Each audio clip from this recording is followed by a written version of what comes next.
Now, fair Hippolyta, our nuptial hour draws on apace. 4 happy days bring in another moon. But oh, methinks how slow this old moon wanes. She lingers my desires, like to a stepdame or a dowager, long withering at a young man's revenue. 4 days will quickly steep themselves in night. 4 nights will quickly dream away the time. And then the moon, like to a silver bow, new bent in heaven, shall behold the night of our solemnities. Go Philostrate. Stir up the Athenian youth to merriments. Awake the pert and nimble spirit of mirth. Turn melancholy forth to funerals. The pale companion is not for our pomp.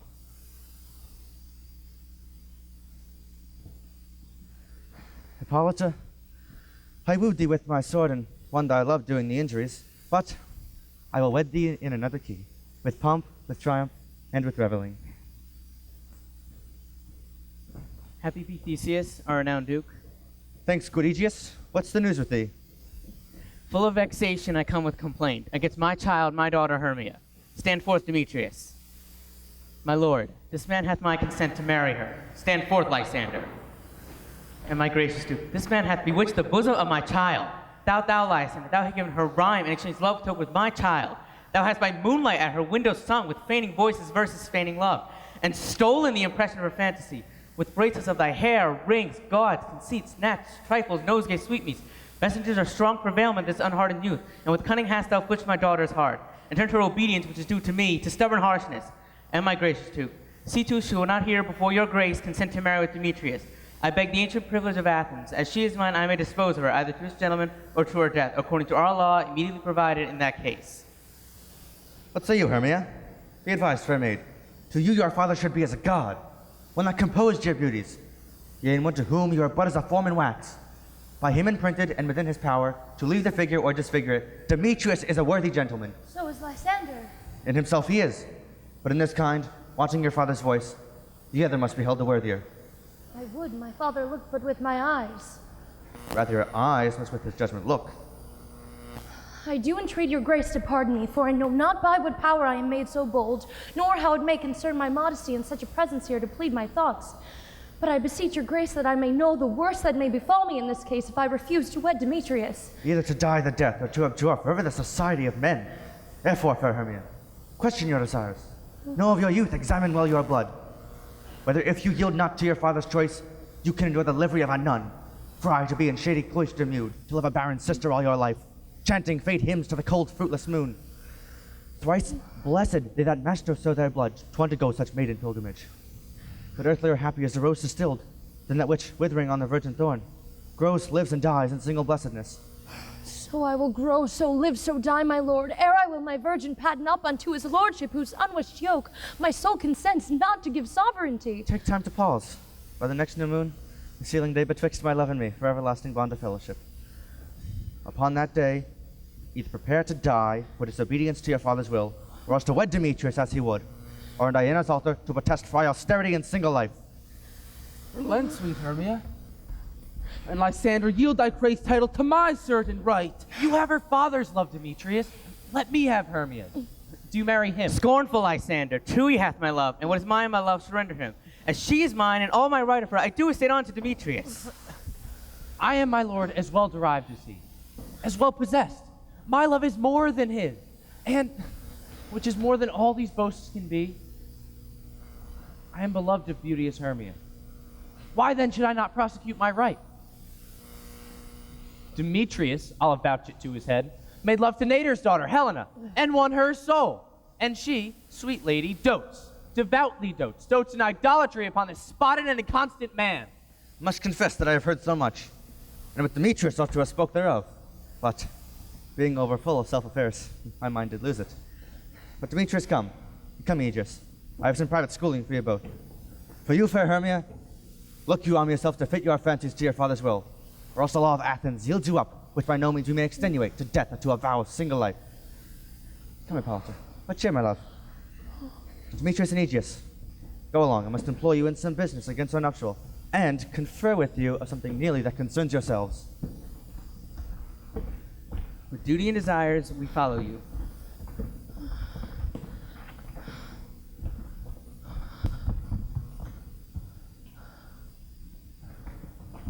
How now, my love? Why is your cheek so pale? How chance the roses then do fade so fast? Like for want of rain, which I could well beteem them from the tempest of my eyes. Aye, me. But for aught that I could ever read, could ever hear by tale or history, the course of true love never did run smooth. Whether it was different in blood, Oh, cross, too high to be enthralled to low. or else misgraft in respective years, Oh, spite, too old to be engaged to young. or else it stood upon the choice of friends, Oh, hell, to choose love by another's eyes. or, if there were sympathy in choice, war, death, or sickness did lay siege to it, making it momentary as a sound, swift as a shadow, brief as the lightning in the collied night. That, in a spleen, unfolds both heaven and earth. And ere a man hath power to say, Behold, the jaws of darkness do devour it up. So quick bright things do come to confusion. If then true lovers ever have been crossed, it stands as an edict in destiny. Let us teach our trial patience, for it is a customary cross as due to love as thoughts, sighs, and tears, dreams and wishes, poor fancy's followers. A good promise, my love.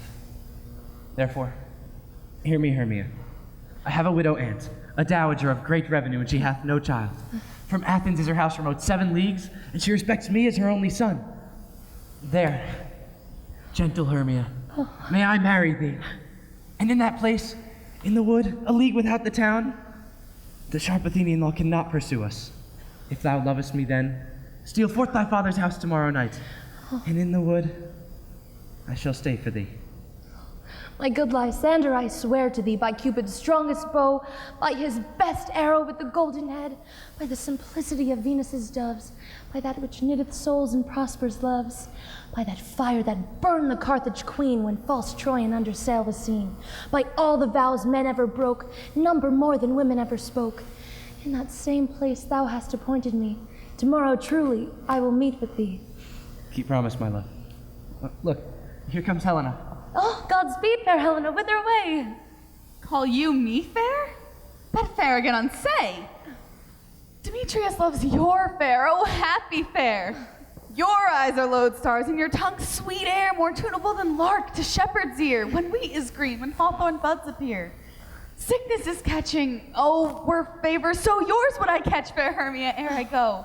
My ear should catch your voice, my eye your eye, my tongue should catch your tongue, sweet melody. Were the world mine, Demetrius being baited, the rest I'd give to you to be translated. Oh, teach me how you look with what art you sway the emotion of Demetrius' heart.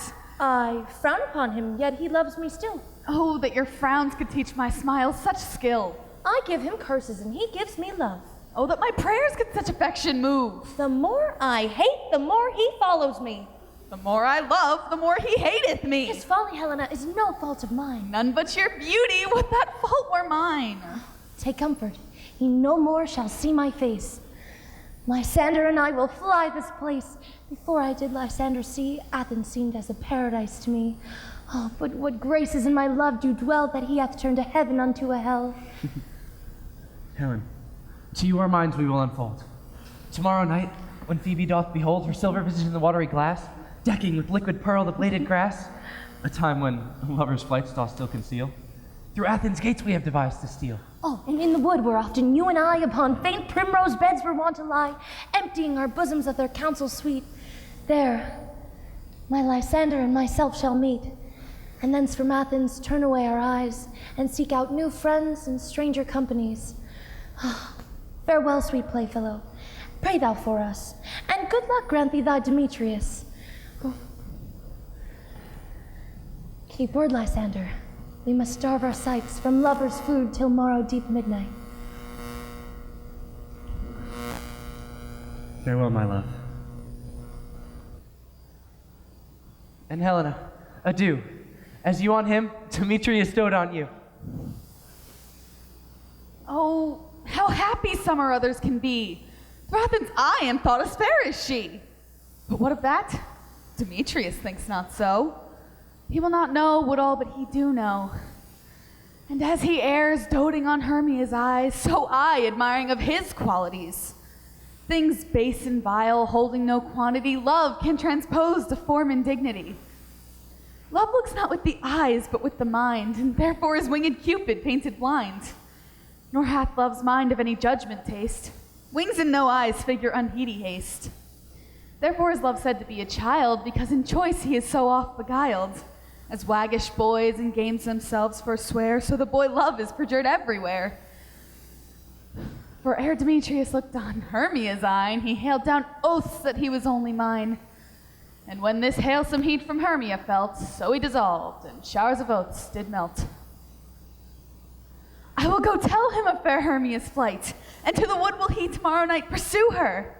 For this intelligence, if I have thanks, it is a dear expense, but herein means to enrich my pain to have a sight thither and back again.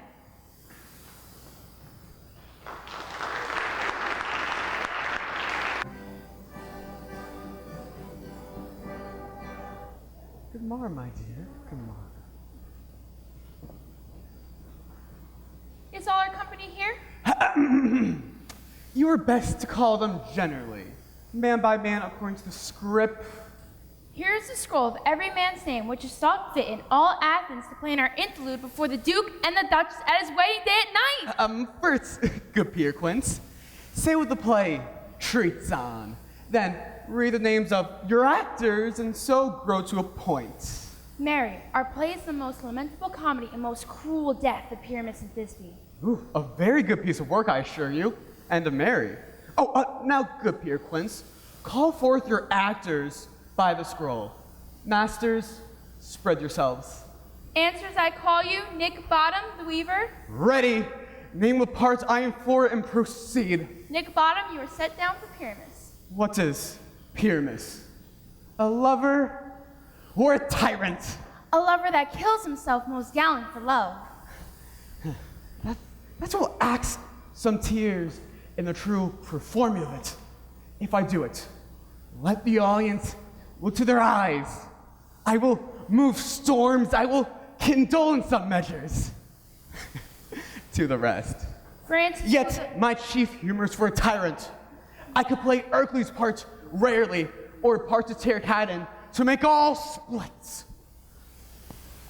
The raging rocks and the shivering shucks shall break the locks of prison gates, and Phoebus' car shall shine far, far, far, and make Gamar the foolish face. This was lovely. Now, name the rest of the players. Francis Flute. This was Ercles' vein, a tire's vein. Lover's more condoling. Francis Flute, the bell's mender. Here, Peter Quince. Flute, you must take Thisbe on you. What is Thisbe? A wandering knight? It is the lady that Pyramus must love. Nay, faith, let me not play a woman. I have a beard coming. That's all one. You may play it in a mask, and you may speak as small as you will. And if I may, let me play Thisbe too. I'll speak in a monstrous little voice. There's knee! Pyramus, my lover dear, my Thisbe dear, and lady dear. No, you must play Pyramus and Flute you Thisbe. We'll proceed. Robin Starveling, the tailor. Here, Peter Quince. Robin Starveling, you must play Thisbe's mother. Tom Snout, the tinker. Here, Peter Quince. You, Pyramus's father. Myself, Thisbe's father. Snug, the joiner. You, the lion's part. And I hope here's a play fitted. Have you yet the lion's part written? Pray you, if it be, give it to me, for I am slow of study. You may do it extempore, for it is nothing but roaring. And let me play the line too. I will roar. That will do any man's heart good to hear me. I will roar. I will make the Duke say, let him roar again. Let him roar again. Roar, roar. And you should do it too terribly, that you would fright the Duchess and the ladies, that they would shriek, and that were enough to hang us all. That would hang us. Every mother's son. I grant you, friends, if you should fright the ladies out of their wits, they would have no more discretion but to hang us. But I will aggravate my voice so that I will roar you as gently as any sucking dove. I will roar you as twere any nightingale. You can Roar. play no part but Pyramus. For Pyramus is a sweet-faced man, a proper man that one shall see in a summer's day. Therefore, you must needs play Pyramus. Well, I will undertake it. What beard will I best to play in? Why what you will? Well, I will discharge in either your straw-colored beard or your orange tawny beard or your purple and gray beard, your French crown color, your perfect yellow. Some of your French crowns have no hair at all, and then you'll have to share, please. But masters, here are your parts, and I entreat you, request you, and desire you to come by tomorrow night and meet me in the palace wood, a mile without the town.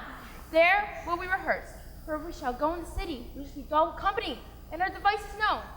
In the meantime, I will draw a bill of property such as our play wants. I pray you fail me not. We will meet, and there we may rehearse most obscenely and courageously. Take pains, be perfect. Adieu. At the Duke's Oak we meet. Enough. Hold or cut the bowstrings.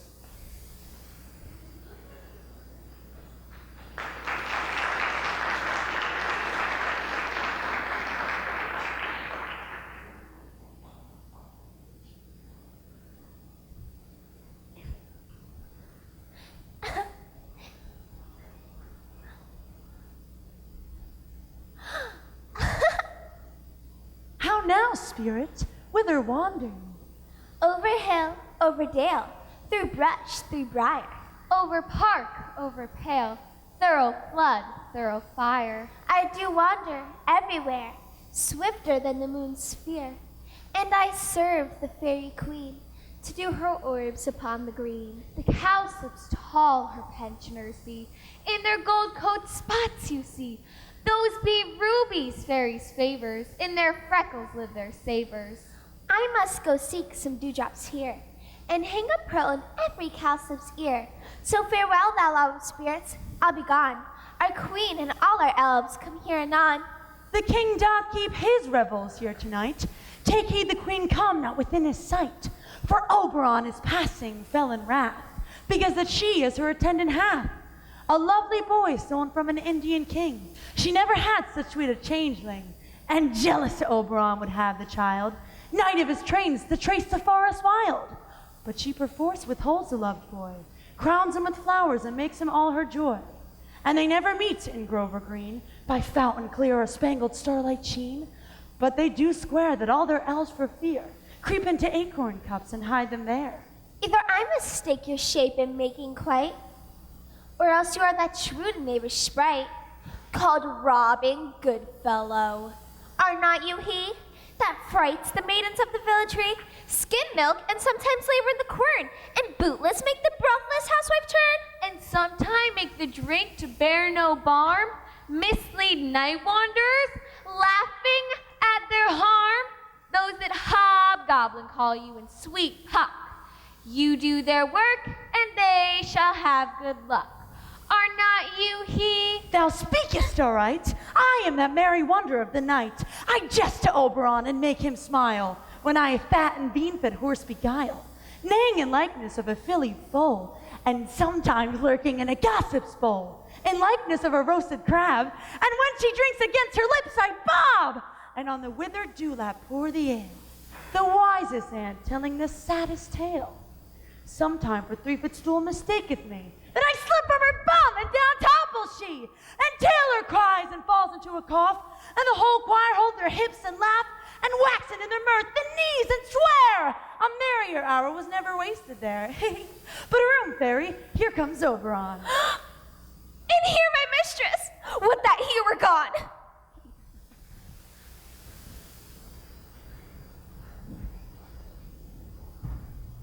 Ill met by moonlight, proud Titania. What? Jealous, Oberon? Fairy, skip hence. I have forsworn his bed and company. Tarry, rash wanton! Am I not thy lord? Well, then I must be thy lady. But I know when thou hast stolen away from fairyland, and in the shape of Corin sat all day, playing on pipes of corn and versing love to amorous Phillida. But why art thou here, come from the farthest steppe of India? But that forsooth the bouncing Amazon, your buskined mistress and your warrior love, to Theseus must be wed, and you've come to give their bed joy and prosperity. How couldst thou thus for shame, Titania, glance at my credit with Hippolyta, knowing I know thy love to Theseus? Didst thou not lead him to the glimmering night, from Perigiona whom he ravished, and make him with Verigles break his faith, with Adrian and Antiopa? These are the forgeries of jealousy. And never, since the middle summer spring, met we on hill, in dale, forest, or mead, or by paved fountain, or by rushy brook, or by the beach and margin of the sea, to dance our ringlets to the whistling wind.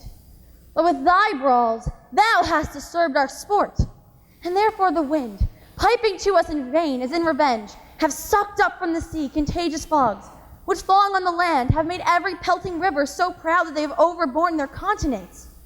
The ox has stretched his yoke in vain, the plowman lost his sweat, and the green corn hath rotted ere its youth attained a beard.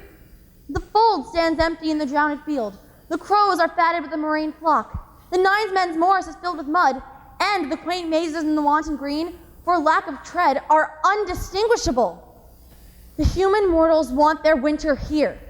No night is now with him or carol blessed. And therefore the moon, the governess of floods, pale in her anger, washes all the air that rheumatic diseases do abound. And thorough this distemperature we see, the seasons alter. Hoary-headed frosts fall in the fresh lap of the crimson rose, and an old hime's thin and icy crown, an odorous chaplet of sweet summer buds, is as in mockery set. The spring, the summer, the childing autumn, angry winter changes their wonted liveries in the mazed world. By their increase, now knows not which is which. As this same progeny of evil comes, from our debate, from our dissension, we are their parents and original. Do you amend it then? It lies in you. Why should Titania cross her Oberon? I do but beg a little changeling boy to be my henchman. Set your heart at rest. Fairyland buys not the child of me. His mother was a votress of my order, and in the spiced Indian air by night full often has she gossiped by my side, and sat with me on Neptune's yellow sands, marking the embarked traders of the flood. And when we'd laugh to see the sails conceive and grow big-bellied in the wanton wind, which she with pretty and with swimming gait following, her womb then rich with my young squire, would imitate and sail upon the land and fetch me trifles and return again, as from a voyage rich with merchandise. But she, being mortal, of that boy did die. And for her sake do I rear up her boy, and for her sake I will not part with him. How long within this wood intend you stay? Perchance till after Theseus' wedding day, and if thou shalt patiently dance in our round and see our moonlight revels, go with us. If not, shun me and I shall spare your haunts. Give me the boy, and I will go with thee. Not for thy fairy kingdom. Fairies, away! We shall chide downright if I longer stay. Well, go thy way! Thou shalt not from this grove till I torment thee for this injury. My gentle Puck, come hither. Thou rememberest since once I sat upon a promontory to hear a sea maiden on a dolphin's back, uttering such dulcet and harmonious breath that the rude sea grew civil at her song. I remember. That very time I saw, but thou couldst not, flying between the cold moon and earth, Cupid all armed. A certain aim he took at a fair vestal throned by the west, and loosed his love shaft smartly from his bow, as it should pierce 100,000 hearts. And I might see on Cupid's fiery shaft, quenched in the chaste beams of the watery moon, and the imperial votress pass it on in maiden meditation fancy-free. But marked I where the bolt of Cupid fell. It fell upon a little western flower, before milk white, now purple with love's wound. The maidens call it love in idleness. Fetch me this flower, the herb I showed thee once. Its liquor on sleeping eyelids weighed will make our man or woman madly dote upon the next living thing that it sees. Fetch me this herb, and be thou here again ere the Leviathan can swim a league. I'll put a girdle around the earth in 40 minutes. Having once this flower, I'll watch Titania when she's asleep, and drop the liquor of it in her eyes. The next thing she waking looks upon, be it lion, bear, wolf, or bull, on meddling monkey or on busy ape, she shall pursue it with the soul of love. And ere I take this charm from her sight, as I could with any other herb, no, I will make her render up this page to me. Who comes here? I'm invisible. We'll overhear the conference.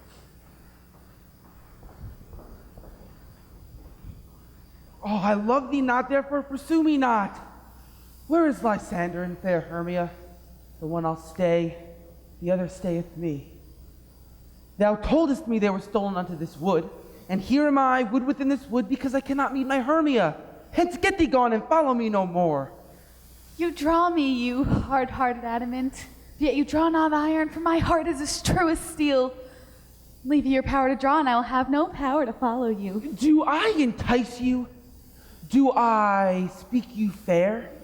Or rather, do I not in plainest truth tell you I do not, nor I cannot love you? And for that I do love thee more. I am your spaniel, and Demetrius, the more you beat me, I will fawn on you. Use me but as your spaniel. Spurn me, strike me, neglect me, lose me. Only give me leave, unworthy as I am, to follow you. What worse or place can I beg in your love, and yet a place of high respect with me, than to be used as you use your dog? Tempt not too much the hatred of my spirit, for I am sick when I do look on thee. And I am sick when I look not on you. You do impeach your modesty too much. To leave the city and commit yourself into the hands of one that loves you not? To trust the opportunity of night and the ill counsel of a desert place with the rich worth of your virginity. Your virtue is my privilege, for it is not the night when I see your face. Therefore I think I am not in the night, nor doth this wood lack worlds of company, for you in my respect are all the world. Then how can it be said I am alone when all the world is here to look on me?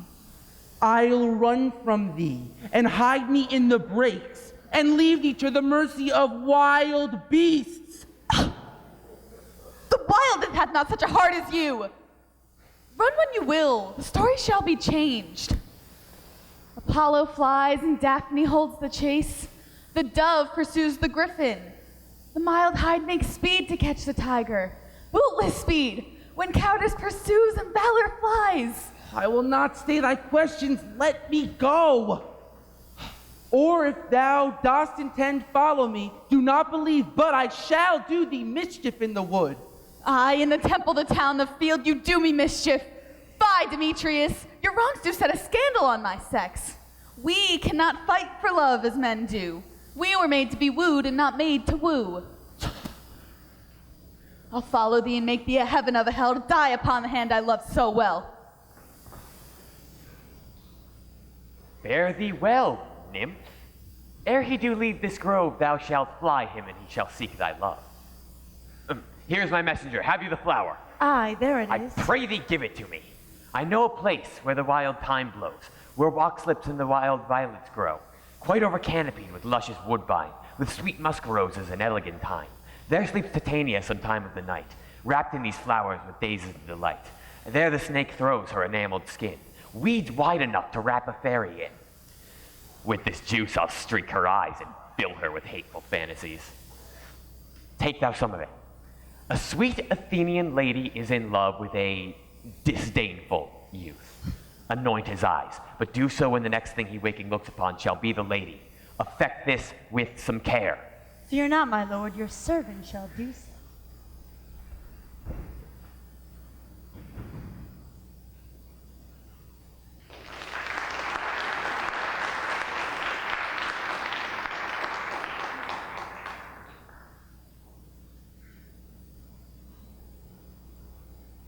Come now, a roundel and a fairy song. Then for the third part of a minute hence.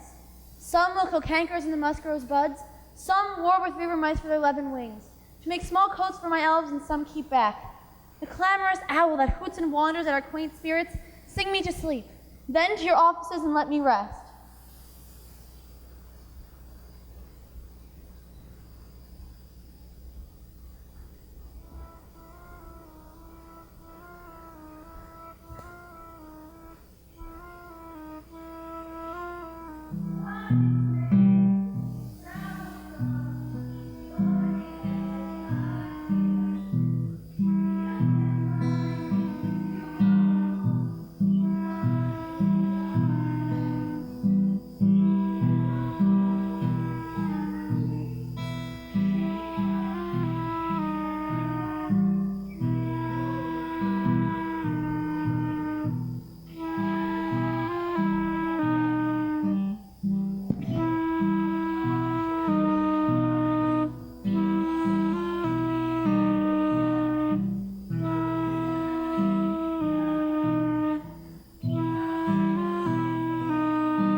What thou seest when thou dost awake, do it for thy true love take. Love and languish for his sake. Be it ounce or cat or bear, pard or boar with bristled hair, in thine eye it shall appear. Wake when some vile thing is near.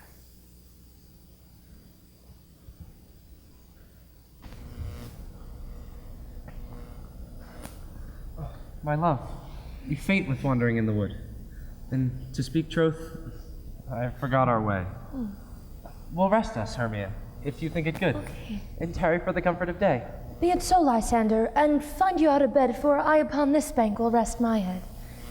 One bed shall serve as pillow for us both. One heart, one bed, two bosoms and one troth.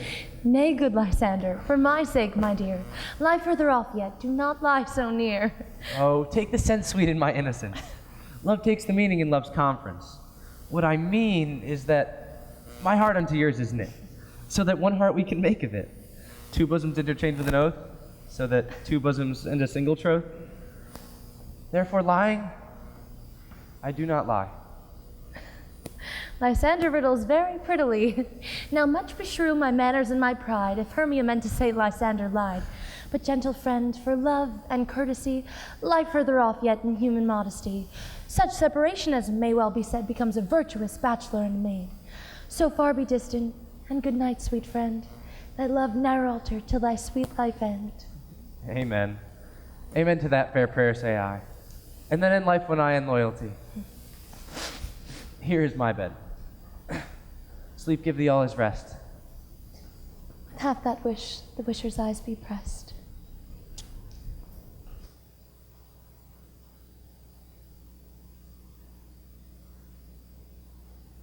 Through the forest have I gone, but Athenian found I none, on whose eyes I might approve this flower's force and stirring love. Night and silent, who is here? Weeds of Athens he doth wear. This is he, my master said, despised the Athenian maid. And hear the maiden sleeping sound on the dank and dirty ground. Pretty soul, she durst not lie near this lack love, this kill courtesy. Churl upon the eyes I throw, all the power this charm doth owe. When thou wakest, let love forbid, sleep is seat on thy eyelid. So awake when I am gone, for I must now to Oberon. Stay, though thou kill me, sweet I Demetrius. charge thee hence and do not haunt me thus. Oh, wilt thou, darkling, leave me? Do not so. Stay on thy peril. I alone will go. I am out of breath in this fond chase. The more my prayer, the lesser is my grace. Happy is Hermia, wheresoe'er she lies, for she hath blessed and attractive eyes. How came her eyes so bright? Not with salt tears, if so mine are oftener washed than hers. No, I am ugly as a bear, for beasts that meet me run away for fear. Therefore no marvel though Demetrius do as a monster fly my presence thus. What wicked and dissembling glass of mine made me compare with Hermia's fiery eye? But who is this? Lysander on the ground? Dead or asleep? I see no blood, no wound. Lysander, if you live, good sir, awake. And run through fire I would for thy sweet sake. Transparent Helena, nature shows art that through thy bosom I may see thy heart. Where is Demetrius? Oh, how fit a word is that vile name to perish on my sword.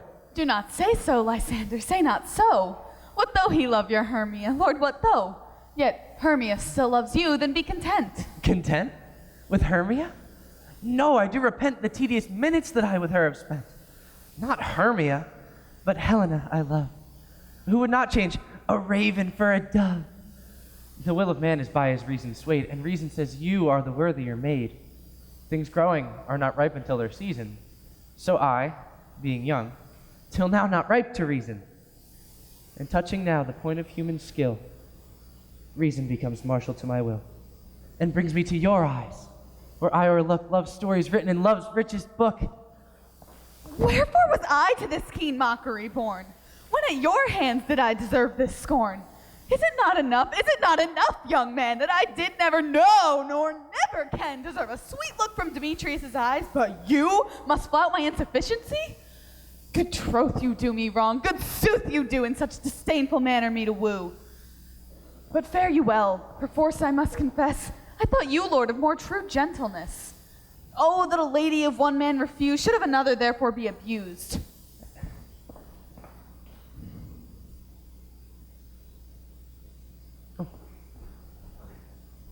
She sees not Hermia. Hermia, sleep thou there, and never mayst thou come Lysander near. For as a surfeit of the sweetest things, the deepest loathing to the stomach brings. Or, as the heresies that men do leave, are hated most of those they did deceive. So thou, my surfeit and my heresy, of all be hated, but the most of me, and all my power address your love and might, to honor Helen, and to be her knight.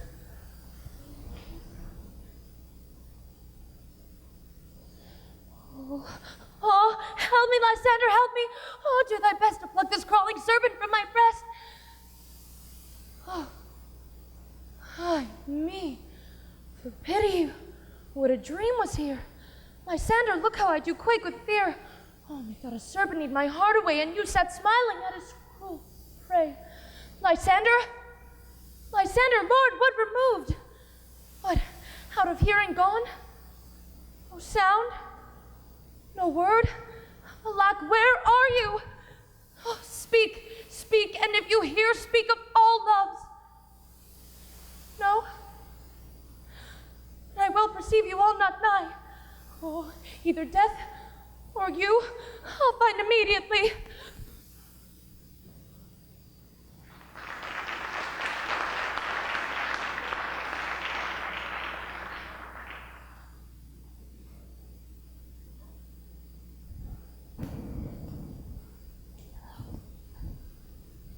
Are we all met? Pat's pat, and here's a marvelous convenient place for our rehearsal. This green pot shall be your stage.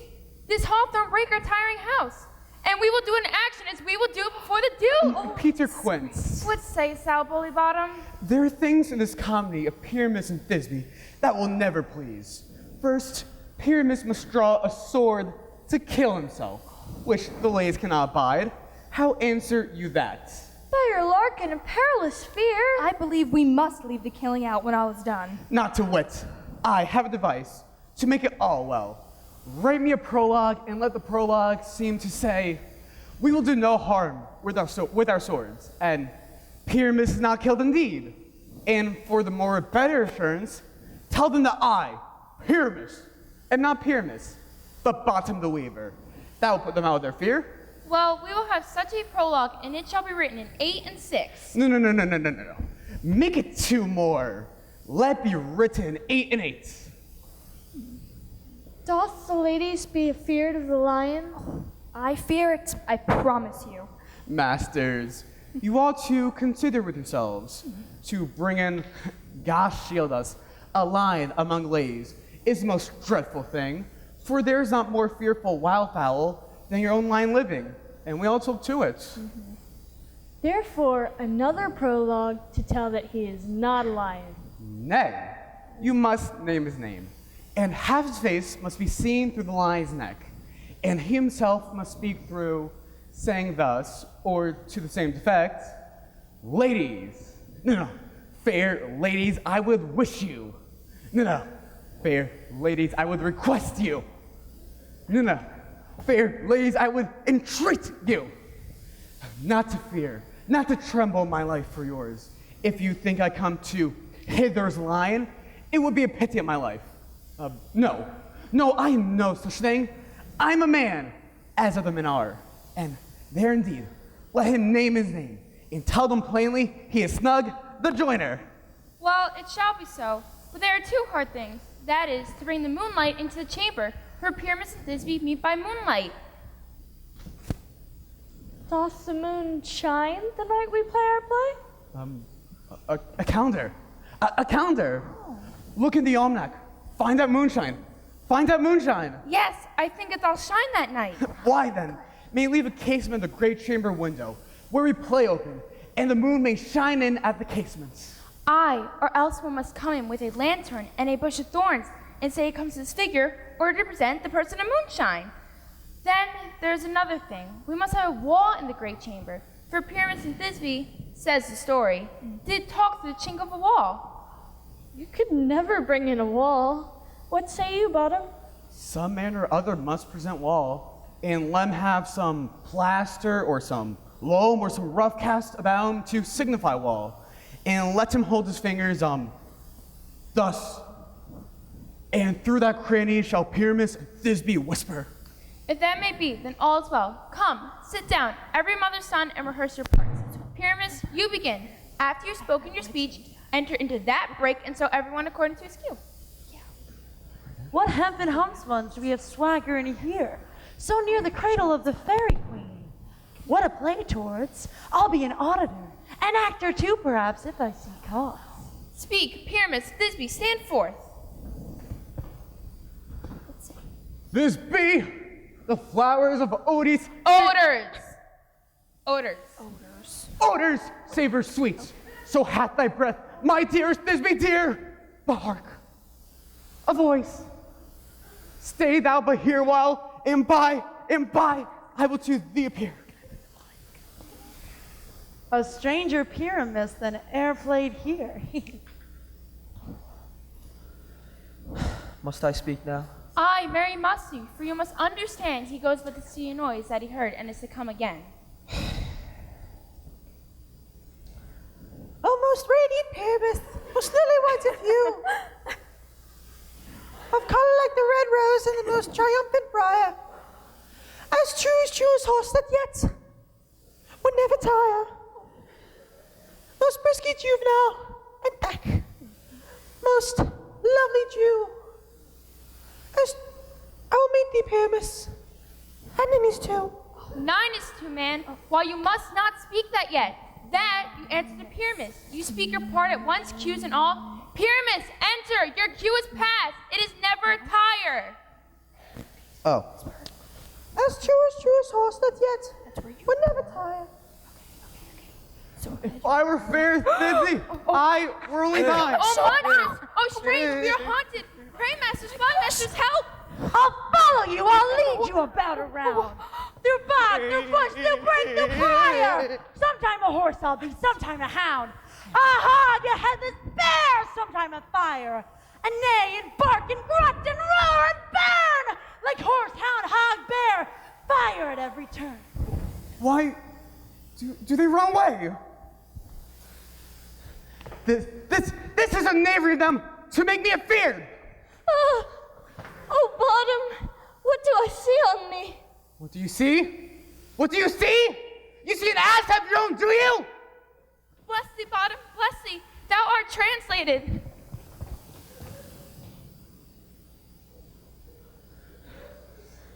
I see their knavery. This is to make an ass of me, to fright me if they could. But I will not stir from this place. Do what they can. I will welcome them down here, and I will sing that they shall hear. I am not afraid. Yells of cock, so black a hue, with orange towny bill, the throstle with his nose so true, the wren with little quill.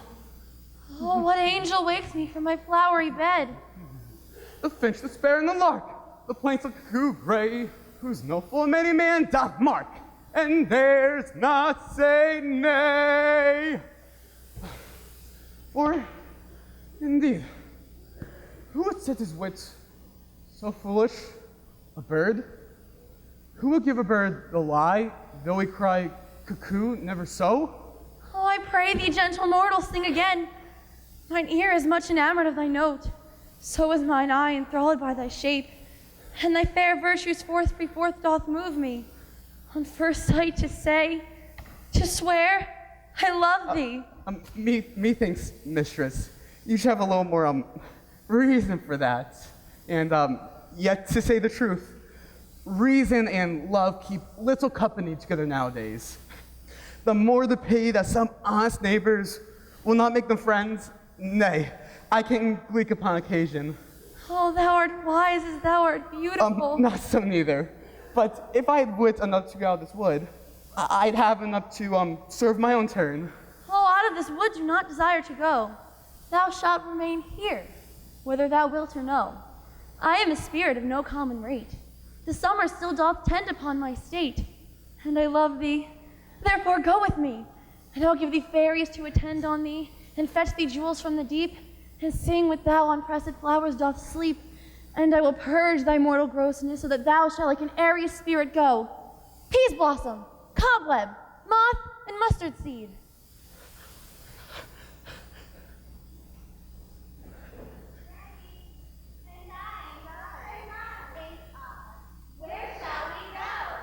Be kind and courteous to this gentleman. Hop in his walks and gambol in his eyes. Feed him with apricots and dewberries, purple grapes, green figs, and mulberries. The honey bags steal from the humble bees, and as night tapers crop their waxen thighs and light them in the fiery glowworm's eyes. To have my love and to bed and to arise, and pluck the wings from painted butterflies, to fan the moonbeams from his sleeping eyes. Nod to him, elves, and do him courtesies.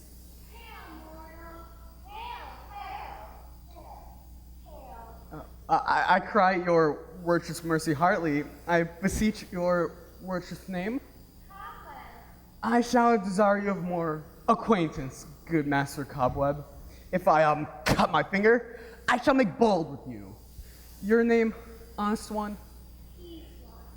I pray you, commend me to your mother, Mistress Squatch, and your father, Master Peace God. I promise you, I shall desire you of more acquaintance too, good Master Peace Blossom. Your name, honest one? Mustard seed. Good Master Mustard Seed, I know your patience well. That same cowardly giant like ox thief hath devoured many a gentleman of your house. I shall desire you of more acquaintance too, good Master Mustard Seed. Come, lead him to my bower. Methinks the moon looks with a watery eye, and when she weeps, weeps every little flower, lamenting some enforced chastity. Tie up my love's tongue and bring him to me silently.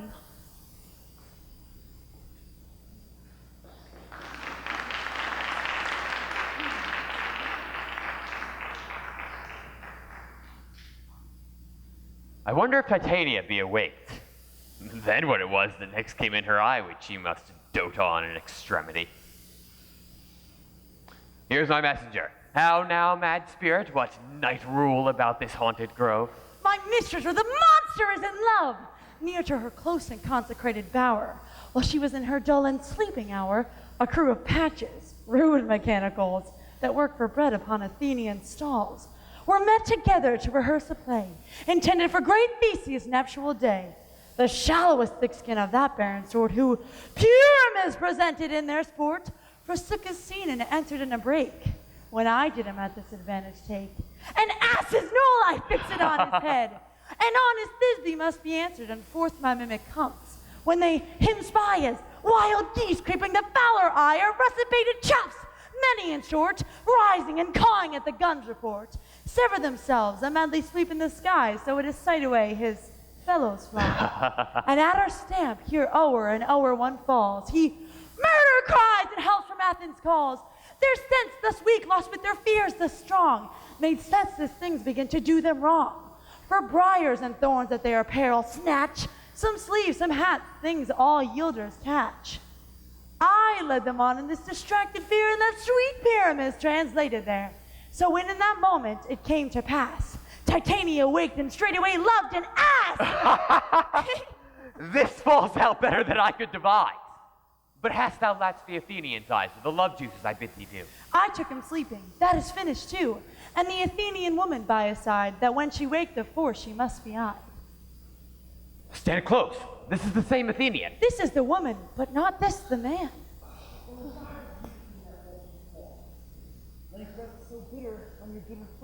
Now I but chide, but for thou I fear hast given me cause to curse. If thou hast slain Lysander in his sleep, being over shoes and blood, plunging deep and killed me too. The sun was not so true unto the day as he to me. Would he have stolen away from sleeping Hermia? I'll believe as soon as this whole earth may be bored, and that the moon may through the center creep, and so displease his brother's noontide with the antipodes. It cannot be but thou hast murdered him. So should a murderer look, so dead, so grim. So should the murdered look, and so should I. Pierced to the heart with your stern cruelty, yet you, the murderer, look as bright, as clear as yonder Venus in her glimmering sphere. What's this to my Lysander? Where is he? Oh, good Demetrius, wilt thou give me him? I'd rather give his carcass to my hounds. Out dog, out cur, thou drivest me past the bounds of maiden's patience. Hast thou slain him then? Oh, henceforth never be numbered among men. Oh, once tell true even for my sake. Dost thou looked upon him being awake, and hast thou killed him sleeping? Oh, brave touch. Could not a worm, an adder, do so much? An adder did, for with doubler tongue than thine now serpent never adder stung. You spend your passion on a misprized mood. I am not guilty of Lysander's blood, nor is he dead for aught that I can tell. I pray thee, tell me then that he is well. And if I could, what should I get there for? A privilege to see me no more, and from thy hated presence part I so. See me no more, whether he be dead or no. There is no following her in this fierce vein. Here therefore for a while I will remain. So sorrow's heaviness doth heavier grow, for debt that bankrupt sleep doth sorrow owe, which now in some slight measure it will pay, if for his tender here I make some stay. What hast thou done? Thou hast mistaken quite, and laid the love juice on some true love's sight. Of thy misprision must perforce ensue some true love turned, and not a false turned true. Then fater rules that one man holding troth, a million fail, confounding oath on oath. About the wood, go swifter than the wind, and Helena of Athens, look thou find. All fancy sick is she, and pale of cheer, with sighs of love that cost the fresh blood dear. By some illusion, see thou bring her here. I'll charm his eyes against she do appear. I go, look how I go, swifter than an arrow from a Tartar's bow.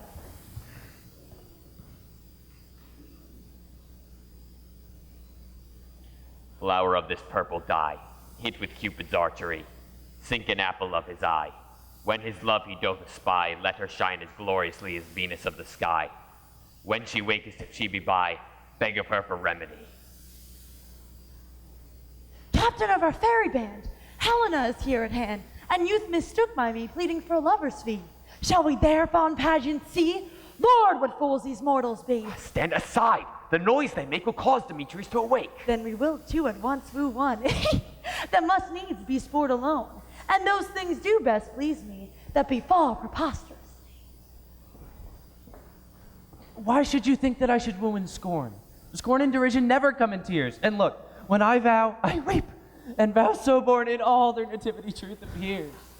How can these things in me seem scorn to you, bearing the badge of faith to prove them true? You do advance your cunning more and more. When truth kills truth, oh devilish holy fray! These vows are Hermia's. Will you give her or? Weigh oath, and you will nothing weigh.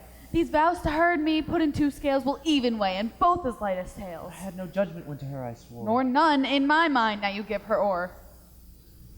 Demetrius loves her, and he loves not you.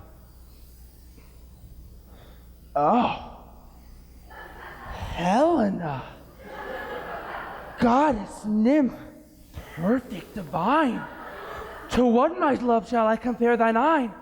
Crystal is muddy, oh, how ripe in show.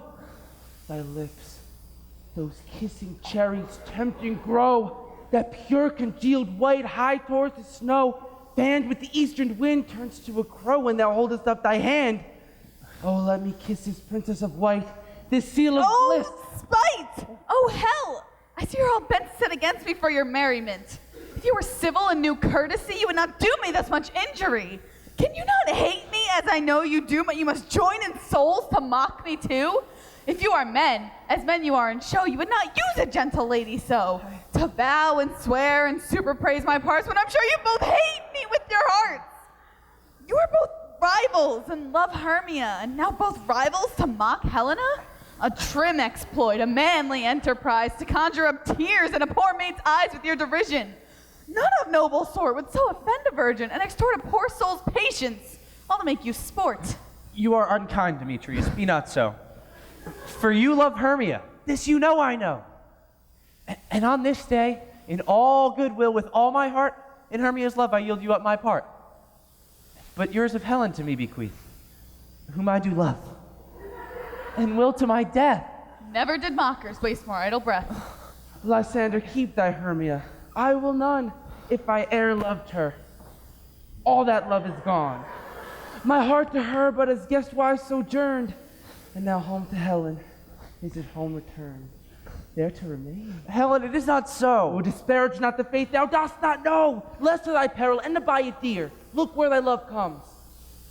Yonder is thy dear. Dark night, that from which the eye has function takes, the ear more quick of apprehension makes. For wherein it doth impair the seeing sense, it pays the hearing double recompense. Oh, but why unkindly didst thou leave me so? Why should he stay, whom love doth press to go? Oh, but love could press Lysander from my side. Lysander's love, that would not let him bide. Helen, who more engilds the night than all yon fiery O's and eyes of light? Why seekest thou me? Could not this make thee know the hate I bear thee made me leave thee so? You speak not as you think, it cannot be. Lo, she is one of this confederacy. I perceive they have conjoined all three to fashion this false sport in spite of me. Injurious Hermia, most ungrateful maid. Have you conspired? Have you with these contrived to bait me with this foul derision? Is all the counsel that we two have shared, the sisters' vows, the hours that we spent when we chid the hasty-footed time for parting us, oh, is it all forgot? All school's days, friendship, childhood innocence. We, Hermia, like two artificial gods, have with our needles created both one flower, both on one sampler, sitting on one cushion, both warbling of one song, both in one key, as if our hands, our sides, our voices and minds had been incorporate. So we grew together, like a double cherry, seeming parted but yet a union in partition. Two lovely berries molded on one stem, two of the first like coats in heraldry, due but to one and crowned with one crest. And will you rent our ancient love asunder to join with men in scorning your poor friend? It is not friendly, 'tis not maidenly. Our sex, as well as I, may chide you for it, though I alone do feel the injury. I'm amazed at your passionate words. I scorn you not, it seems that you scorn me. Have you not set Lysander, as in scorn, to follow me around and praise my eyes and face? And made your other love, Demetrius, who even but now did spurn me with his foot, to call me goddess, nymph, divine and rare, precious celestial? Wherefore speaks he this to her he hates? And wherefore doth Lysander deny your love, so rich within his soul, and tender me, forsooth, affection? But by your setting on, by your consent?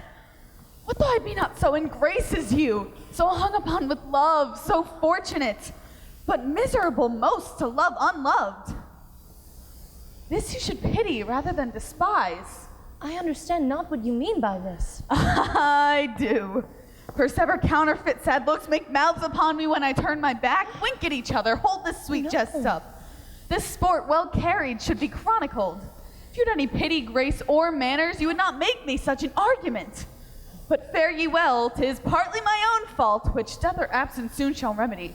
No, stay, gentle Helena. Hear my excuse. My love, my life, my soul. Fair Helena. Oh, excellent. Sweet, do not scorn her so. If she cannot entreat, I can compel. Thou canst compel no more than she entreat. Thy threats have no more power than her weak prayers. Oh, Helen, I love thee. By my life I do. And I will swear by that which I will lose for thee to prove in falseness as I love thee not. I say I can love thee more than he can. If thou say so, withdraw and prove it too. Quick, come. Lysander, where to tends all this? Away, you Ethiop! Oh, no, he'll seem to break loose. Take on as you would follow, but yet come not. You are a tame man. Go! Off, thou cat, thou bird! Let loose, vile thing, or I shall shake thee from me like a serpent. Why are you grown so rude? What changes this sweet love? Thy love? Out, tawny Tartar! Out loathed medicine! Oh, hated potion! Hence! Do you not jest? Yes, sooth, and so do you. Demetrius, I will keep my word with thee. I would I had your bond, for I perceive a weak bond holds you. I'll not trust your word. What? Should I strike her? Spurn her? Kill her dead? Although I hate her, I'll not harm her so. What greater harm could you do me than hate? Hate me? Wherefore? Oh, what news, my love? Am not I Hermia? Are not you Lysander? I am as fair now as I was erewhile. Since night you loved me, yet since night you left me. Why then you left me, oh the gods forbid, in earnest shall I say? I, by my life, and never did desire to see thee more. Therefore be out of hope, out of question, out of doubt. 'Tis no jest that I do hate thee and love Helena. Oh, me. You juggler, you canker blossom, you thief of love, what have you come by night and stolen my love's heart from him? Fine in faith. Have you no modesty, no maiden shame, no touch of bashfulness? What will you tear impatient answers from my gentle tongue? Fie, fie, you counterfeit, you puppet, you! Puppet? Why so? Why, that way goes the game. Now I perceive that she hath made compare between our statures, and she hath urged her height, and with her personage, her tall personage, she hath prevailed him. And are you so grown, so high in his esteem, because I am so low and so dwarfish? How low am I, thou painted maypole? Speak! How low am I? I am not yet so low, but that my nails can reach unto thine eye! I pray you, though you mock me, gentlemen, let her not hurt me.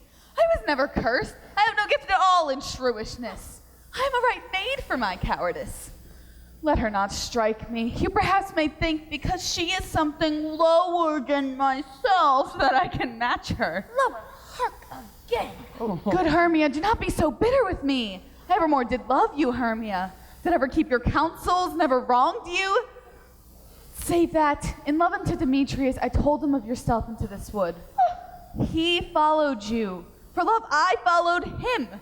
But he hath chid me hence and threatened me to strike me, spurn me, nay, to kill me too. And now, so you will let me quiet go to Athens, where I bear my folly back and follow you no further.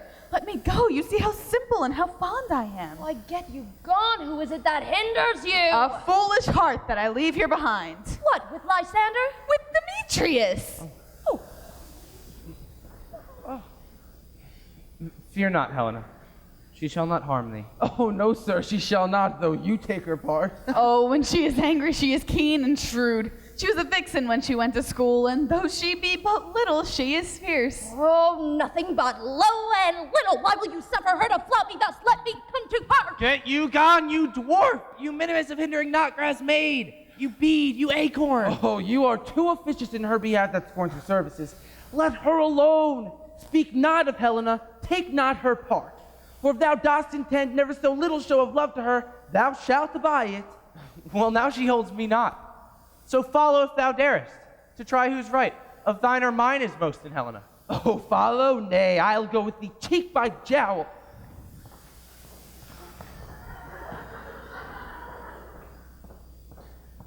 You mistress, all this coil is long of you. Nay, go not back. I will not trust you. I no longer stay in your cursed company. Your hands than mine are quicker for a fray. My legs are longer, though, to run away. I am amazed and know not what to say.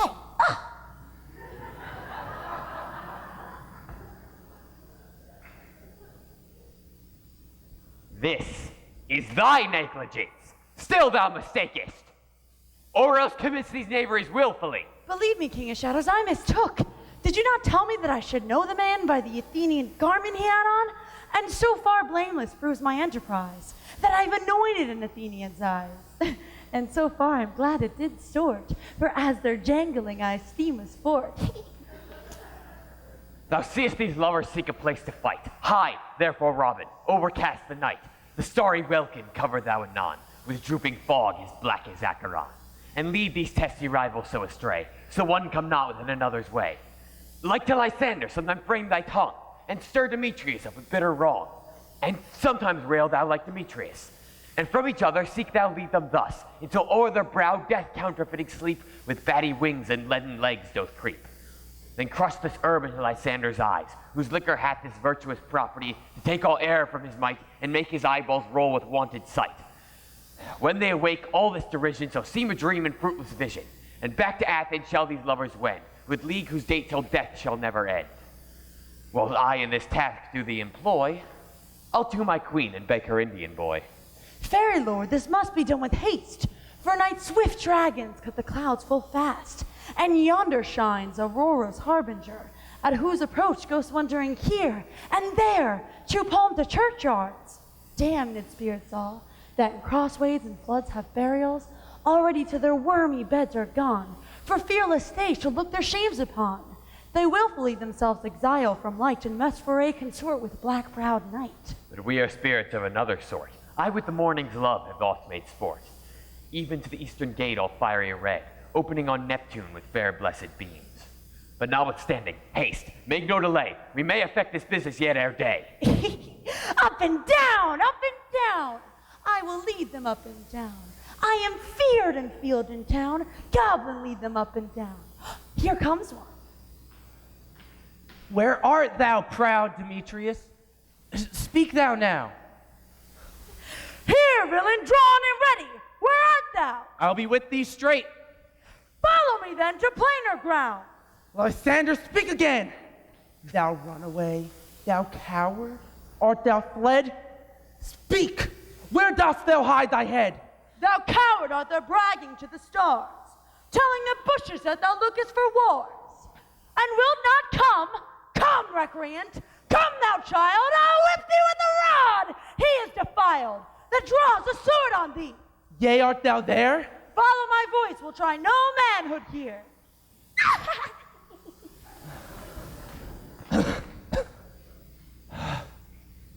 He goes before me, but still dares on.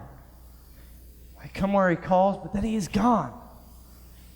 That villain is much lighter heeled than I. I followed so fast, but faster did he fly. But fallen am I in dark, uneven way. Come now, gentle day, for if but once thou show me thy gray light, I'll find Demetrius and revenge this spite. Ho, ho, ho, coward! Why comest thou not? Abide me if thou darest, for well I wot thou runnest before me, shifting every place, and darest not stand nor look me in the face. Where art thou now? Come hither, I am here! Nay, then thou mockest me. Thou shalt buy this dear, if ever I thy face by daylight see. Now go thy way, faintest constraineth me to measure out my length on this cold bed, but by day's approach look to be visited. Oh, weary night, oh, long and tedious night, abate thy hours. Shine comforts from the east, that I may back to Athens by daylight, from these that my poor company detest. And sleep, that sometimes shuts up sorrow's eyes, steal me away from mine own company. Yet but three, come one more. Two of both kinds make up four. And here she comes, cursed and sad. Cupid is a knavish lad, thus to make poor females mad. Never so weary, never so in woe. The dewdrops torn with briars. I can no further crawl, no further go. My legs can keep no pace with my desires. Here I shall rest me until the break of day. Heaven shield Lysander, if they mean a fray. On the ground, sleep sound. I'll apply to your eye gentle lover remedy. When thou wakest, thou takest in the delight and true sight of thy lady former's eyes, and the country proverb known, that every man should have his own, in your waking shall be shown. Jack shall have Jill, naught shall go ill. This man shall have his mare again, and all shall go well.